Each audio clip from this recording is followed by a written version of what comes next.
Thank you all for coming. Good morning. My name is Elaine. Hi everyone.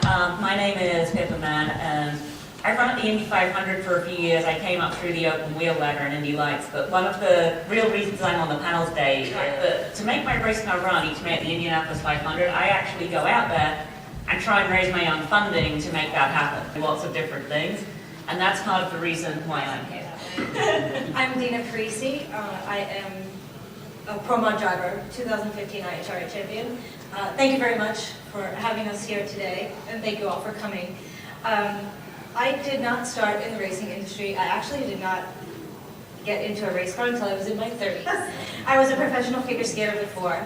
I know, very odd. They don't match, really. But, you know, I'm that kind of gal. So I went to watch my husband race, and I was like, I need to do this. It was the coolest thing I had ever seen. I loved the people, I loved the racing, and then, of course, I knew I wanted to race my husband and beat him. So, and like Pippa, it's my team. And my husband is a big part of what we do. Same thing, you know, we have to go out and you know, scout our own marketing partners and make it happen. And I'm the cook before we leave for the track, and the maid at the track, and the driver, and you know, that's just how it works. When you literally put your life on the line, that's the part that scared me. 2011, as most of you know, I qualified for my first Indianapolis 500. Things were going pretty well. I felt like things were on the rise. And at the end of that year, we had the most awful tragic accident at Las Vegas Motor Speedway where Dan passed away and lost his life. It was a horrible day for IndyCar racing. It was awful for all of us involved. For me personally, I was one of the rookies in that race, and as the rookies, we shouldered a large part of the blame. I was one of the drivers who got hurt in that race, and I'm a rookie and I got hurt. I was one of the drivers who hit the fence in that race. Okay, 3 strikes. You guys in this room will know what the 4th strike was. The 4th strike was my gender. And so you add all that in, and being a girl, and I felt for a very long time as though I was sort of the emblem of what went wrong that day. I didn't have the opportunity to get back into an IndyCar for 18 months. I got so down at times during that period. I was really upset, and quite frankly, I was starting to become pretty bitter. I was seeing people around me who I beat and get opportunities that I was never going to get anymore. I managed to change my outlook. I managed to find a team who was willing to work with me and help me get back in a racing car with Dale Coyne Racing. And then slowly but surely, I've been able to rebuild things again. But it's been a very slow road, one step at a time. It's going to sound very odd. My first car that I drove was a 63 Corvette. And everybody used to say to me, what's it like to drive that car? I'd say it was like an alligator with epilepsy. It's the only way. I mean, I'd be going straight down the racetrack. The steering wheel should be here. I'd go to pull the chutes, and the steering wheel would be car would be going straight. The steering wheel would be half turn. I'd get out of the car and my husband would go, what's the matter? I'm like, steering wheel's here. That's impossible. Okay, dude, I was in the car. He finally put a camera in the car. He's like, steering wheel's half turn. I'm like, really? So I went from driving this beast of a car to Stella, which is our Cadillac. Beautiful, named after my grandmother, who was a hot, red-headed Italian and apparently brought that right to this car, but that's a whole other story. But this car is beautiful to drive. It's a Cadillac. It's 3,000 horsepower, but it's a Cadillac. Transitioning from this beast of a car to a car that actually goes in a straight line, I couldn't do it. I would get 300 feet and lift off the throttle. I was like, what are you doing? I'm like, I don't know. It was such a mind-blowing experience for me that I was ready to give up. I said, we have this brand new car and I can't drive it. My mind is taking over. So what happens is you have to override what is happening in your brain. You know, we talked yesterday about when I went to Frank Hawley drag racing school, which, by the way, I highly recommend. I was a hairdresser for many years. Yes, figure skater, hairdresser. I don't know, I'm not quite sure what else I can add in there. Meatball maker, I do that too. And when you cut hair, scissor like this. And when I stand and cut hair, I tend to tap my right foot. Went to Frank Hawley, let my finger off the transmit button, and I would blip the throttle. As soon as you blip that throttle, Frank's like, you're done. I left there so dejected the first day. I was like, I don't know what to do. My husband says to me, stand there and make like you're cutting hair. I made like I was cutting hair. There goes my right foot tapping like this. He goes, there you go. I did an Elaine. We talk about Elaine before. I did an Elaine. Get out! We sat there for how many hours? 2 minutes. Right? And I sat there, letting off the transmit button and keeping that foot down. And the next day, it was a beautiful pass. So it's your mind over matter, and you have to, sometimes you have to battle it, and that was me, like with this new car, that was the low point. I mean, I was ready to hang up, but we finally got together, and here we are. That's a really good advice. You know, surround yourself with people who are going to tell you the truth. Just like she said to you, you got to get back out there. I think that's important. So positive people, but people are going to look you right in the eye and say, okay, you got this or you don't, or you need to get better. Dina, what would you have told the figure skating hairdresser? The younger self, I mean, I was 30, but I think to elaborate a little bit on what they said was, is branding. I think a lot of people don't think about branding yourself. We were a husband-wife team, Parise Racing. And my husband kept saying to me, we need to rebrand. It needs to be Dina Parise Racing. And I'm like, no, don't focus on me, don't focus on me. As soon as we rebranded the team, it went in a completely different direction. I mean, my logo has nothing to do with racing. It's me doing a little showgirl pose with ice skates on. But it draws people's attention. They go, what is that? Oh, you paid attention. That's all I needed. That's all I needed you to do. Get your attention, have a conversation. Remember what you're doing when you're branding yourself. Be very cognizant of it. And don't be afraid to have fun with it. Yeah, that's good advice. Moving on to a little bit of the personal side, and again, we talked about this beforehand, and not to get into any sort of details, but from a work-life balance standpoint, it sounds like you all have very supportive families, and I know that has to be very helpful. What does your career in racing, or how has your career in racing impacted your personal life? Pippa, I see you smiling, so let's start in the middle here.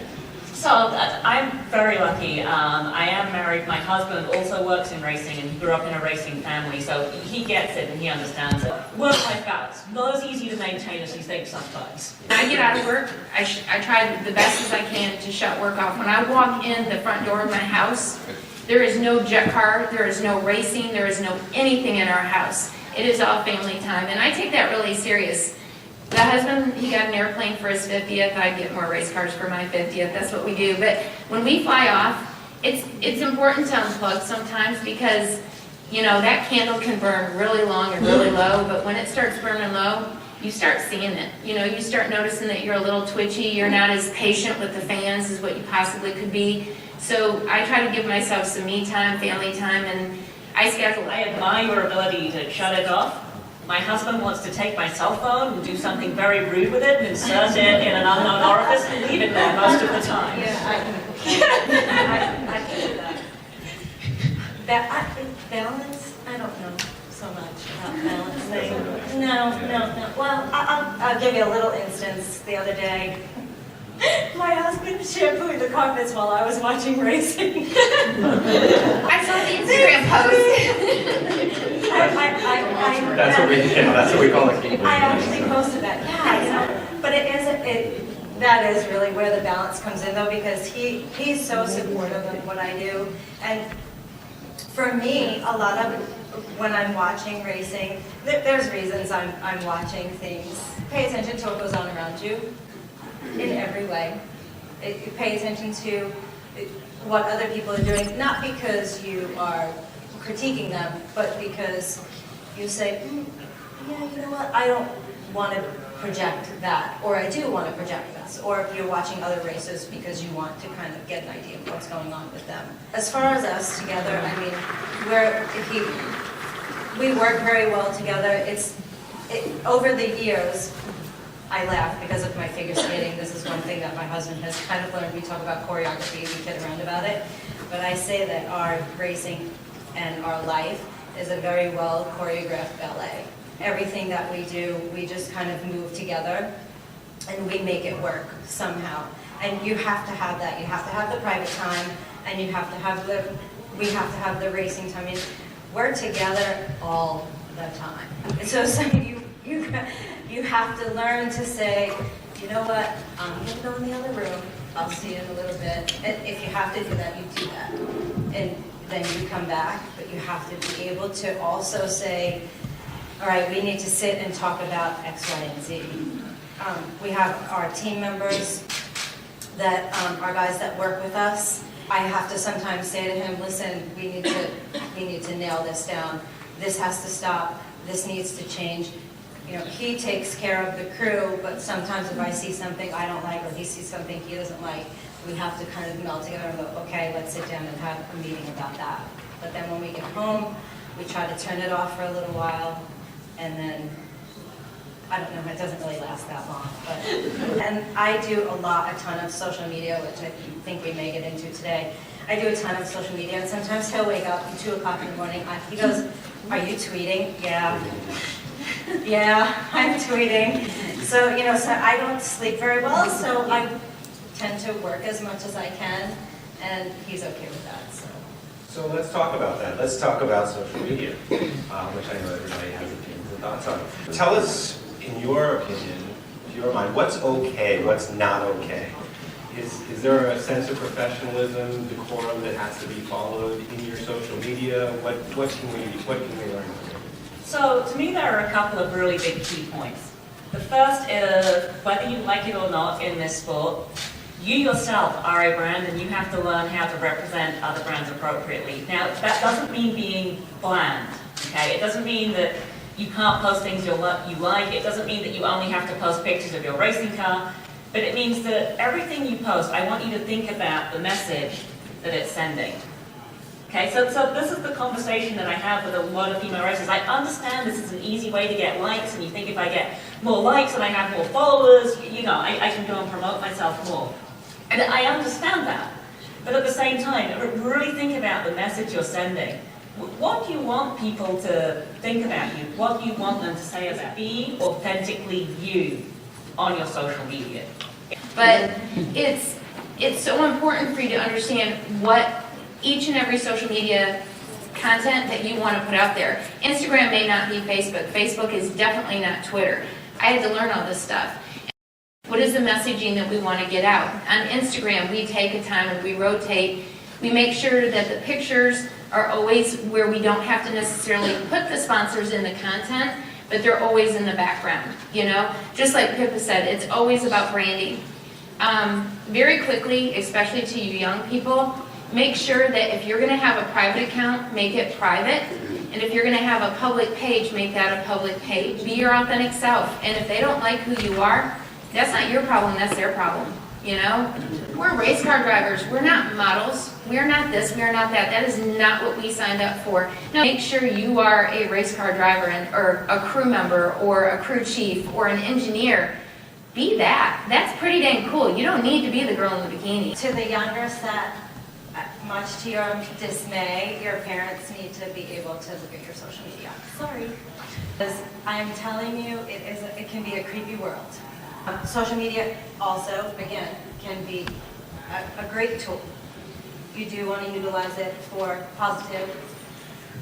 Yes, be your authentic self. My husband is Toad, the other guy. The fans gave him that name, yes, and it stuck. The fans also gave me Spicy Meatball, that stuck. With social media, it's also a lot about engagement. Don't think that if you post photos that they're going to sit there and then everyone's just going to flock to you. If people come on there and they engage with you, you need to engage back. If you see something that is negative, don't fight the haters, because that's what they want. Be nice to them. They hate that, and it always turns them around. Oh yeah, Jeanette knows. She always says to me, she says, "You're so good at that. How do you do that?" But when people hate, because it's going to happen. It is going to happen. And I don't mean that to be negative. I mean that to just be real, right? You just have to turn it around and kill them with kindness. But again, be authentic. Be wary of the steps that you take when you're doing your social media. When you choose your platforms, sometimes, like I know I tend to focus maybe a little more on Twitter. It tends to be my favorite. The engagement on Facebook sometimes gets a little muted. So just watch your platforms, watch what you do, and be safe. Let's go a little bit deeper and talk about how sponsors view women as opposed to men, and how do you take advantage of that? In what ways can you convey the benefits that you all offer that's unique in a male-dominated sport? So I think one of the big things to start with this conversation is we actually sort of start with the social media conversation. And that's as female racers, when you have a good day, you're going to have people flocking to you telling you you are the reincarnation of Mario. Okay, next Mario Andretti right here in this room. If you were a guy, they'd just say you had a good day. You have a bad day. You don't need to be in a race car. You shouldn't be in a racetrack. You need to go home. You suck. You're a disgrace to other female racers. You're a disgrace to yourself. You're a disgrace to your sponsors. You're a disgrace to your team. So there's this massive pendulum swing. And again, if you're a male racer, you just had a bad day. So there's this massive pendulum swing of opinion. And it's driven by social media. In fact, it is partly driven by real media. They do not help the situation a lot of the time. And it can even be driven by people inside your industry. So one of the key things, firstly, is to make sure that people who are supporting you and investing in what you do is that they understand that things are going to get blown out of proportion. When you have good days, it could get blown out of proportion in a good way. When you have a bad day, it is going to get blown out of proportion in a bad way. You have to help people understand what they're walking into. That is a disadvantage. But it's something that if somebody wants to support women in racing, at least if they know it's coming, because we all have bad days in racing, but when those days happen, it's less of a shock to that company that they're associated with this. Days we are raising the bar of achievement, and we are showing what female racers can do one day at a time. So for me, that's very important. But you have to have very honest conversations with your sponsor about who you are and how this relationship can work for both of you. And you want them to know that they are backing you as a racing driver first. What do you think? Tell us about it. You know, it's funny, the whole female driver thing, I always say to people, I don't want to be known as the female driver, I want to be known as a good driver. But then when it comes to marketing, it really can tend to work in your favor to be a female. You know, with pro mod, there's fewer females in the pro mod side of the industry. That tends to help. But I also think too, there are products out there that on the marketing side that we can bring in and not just keep things in the racing industry. You know, if we keep swirling and swirling and swirling just, you know, automotive products, we're not reaching out to get those sponsors from outside of the industry. If we're not bringing those sponsors in, then we're not bringing in new fans. We need to reach out. We need to branch out and say, you know, we want more females to watch racing.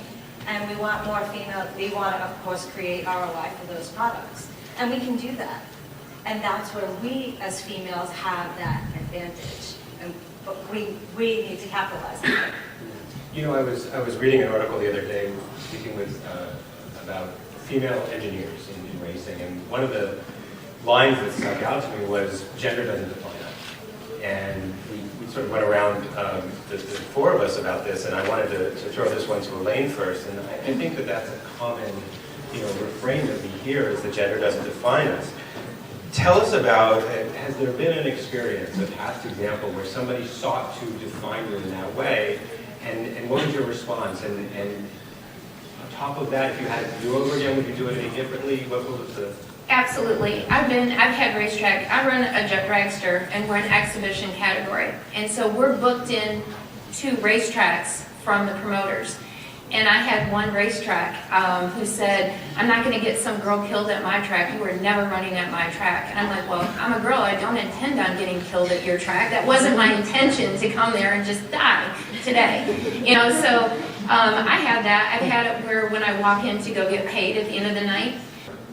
So I think one of the things, especially in the open wheel world as it compares to the drag racing world is that unfortunately, very, very regularly, people do seek to define female racers in our world by their gender first. And there's sort of two very different reactions to that.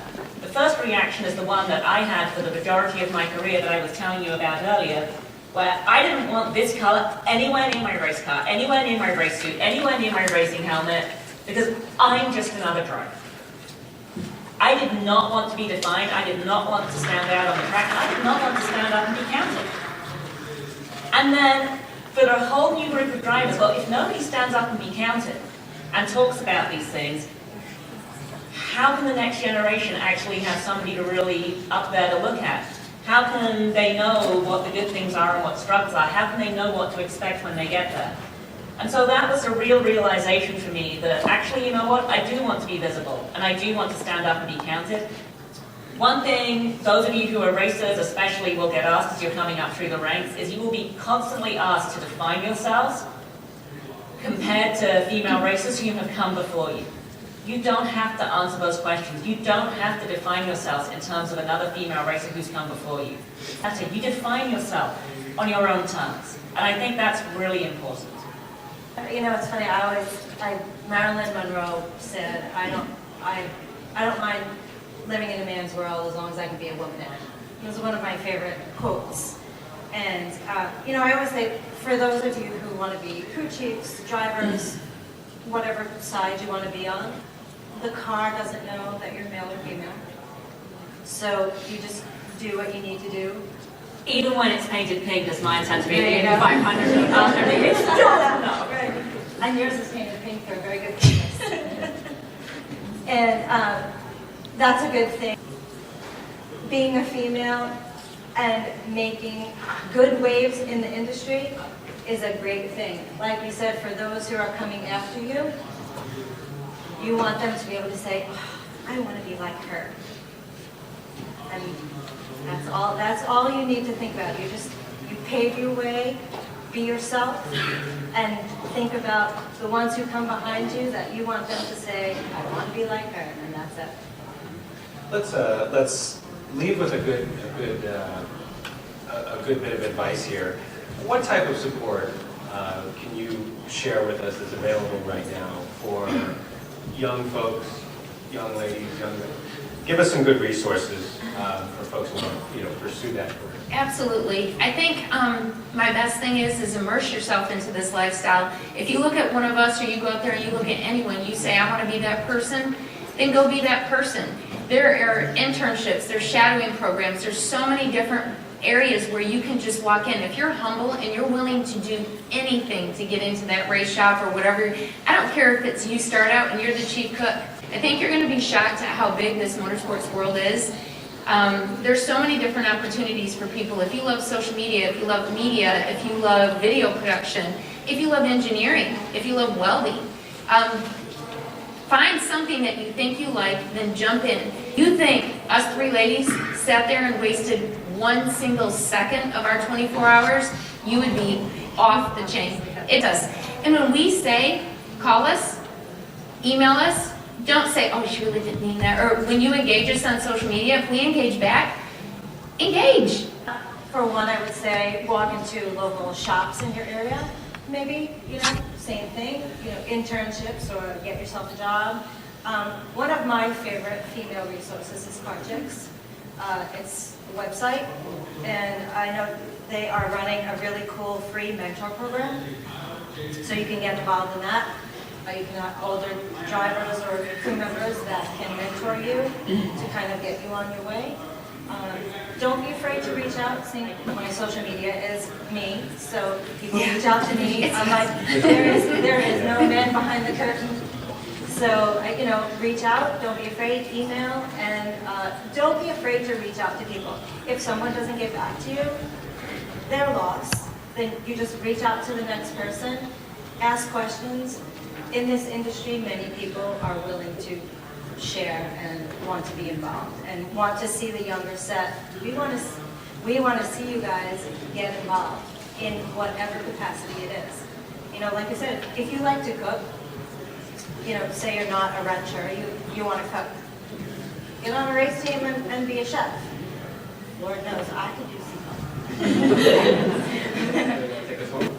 And then for those of you who are actually on the driving side, you're like, you know what, I'm already working really hard. I've tried really hard to build my brand. I'm working really hard on the social media side, especially for those of you who are in kart racing or who are in USAC racing and you're looking to take the next step in your career. There are resources out there right now. I want to thank our panelists, Elaine, Larsen, Pippa, Mann, and Dina, Parise. I'm sure they wouldn't mind hanging around afterwards if anybody has any questions.